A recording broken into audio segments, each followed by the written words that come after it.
Getting ready to start the high school football season. The public schools get started later on this week. This last weekend were the openers for the Skeesa schools. Justin Jarrett brings us LowCo Lights.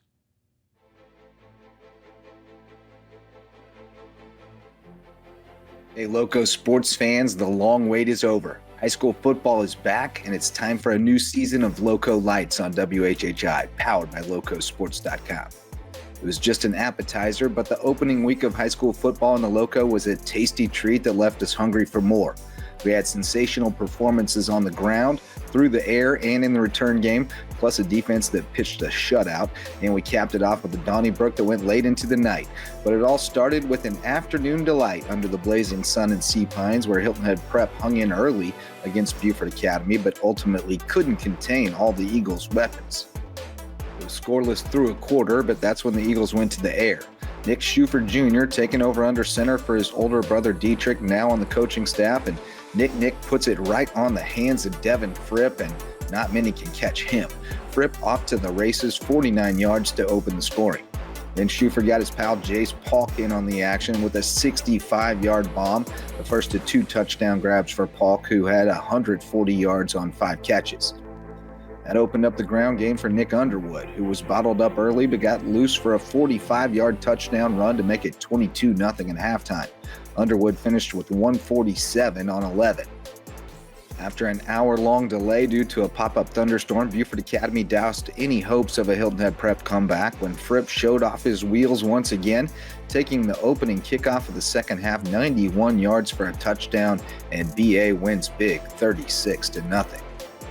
The nightcap was a LowCo-on-LowCo showdown in Hardyville, and after a delayed kickoff, John Paul II showed up and showed why they've been so excited about this young group of players, especially junior quarterback Alan Wolf.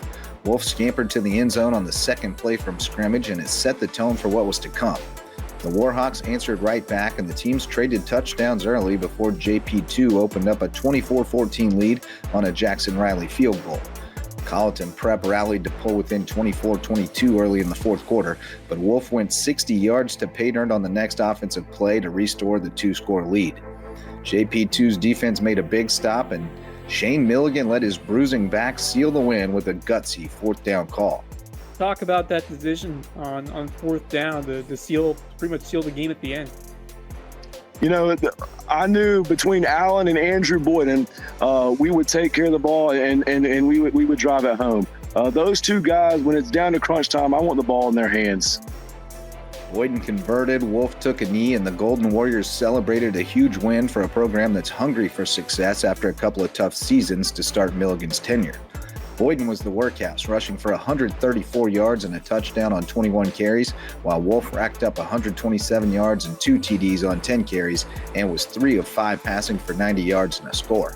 Freshman Jaden Anabanet was the X-factor for JP2, adding 26 yards on 5 carries as well as a 58-yard touchdown reception from Wolf. In action outside the LowCo, Hilton Head Christian Academy had a chance to take the lead in the third quarter before Porter Gowd's ground game took over in a 46-21 win.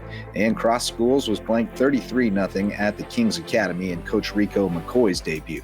We'll have a full slate of games next week, so be sure to tune in to LowCo Pigskin Live, kicking off around 9:30 p.m. every Friday night until we run out of football. Join us on the LowCo Media Network on YouTube for the best local sports coverage in the LowCo.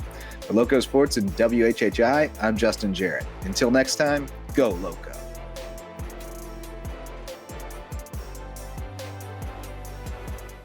Our first game here on WHHI is coming up the Friday after Labor Day. Whale Branch takes on Ridgeland. Until then, Justin's going to have all kinds of football for us. We hope you've enjoyed the show today. We thank you very much for joining us. We hope you've learned something over the last 30 minutes. If you missed anything at all, we'll be back in 90 minutes. I'm Bob Stevens.